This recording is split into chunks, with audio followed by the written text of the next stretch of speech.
গলদা চিংড়ি তিংড়ি মিংড়ি, লম্বা দাঁড়ার করতাল, পাকড়া সিদে কাঁকড়া ডোবায় মাকড়সাদের হরতাল। গতকাল বিকেলের দিকে ছেলে গিয়েছিল ছিপ ফেলতে, আর এই গলদা চিংড়ি ওর ছিপেই উঠল। কি আনন্দ! ওই একটা ধরেই আনন্দ পেয়েছে। তারপরে ওর বাবা পরপর বেশ কয়েকটা গলদা চিংড়ি ধরলো, আর সঙ্গে অনেকগুলি মাছ ধরলো। এই মাছের মধ্যে ছিল, প্রথমে ওই মাছটা ছিল, ওটা হচ্ছে মৃগেল মাছ, তারপরে ছিল পুঁটি মাছ, আর তারপরে ছিল ছোট্ট একটি তেলাপিয়া মাছ। পুঁটি মাছ আরও দুটি ছিল ওর মধ্যে।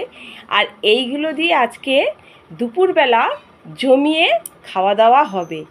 আর তাই চিংড়ি মাছগুলো বার করে তুলে দেখছে, আর কি আনন্দ! আর এর ডাঁড়গুলো না আর খুব লম্বা লম্বা, খুব লম্বা লম্বা এই ডাঁড়গুলো দেখতে।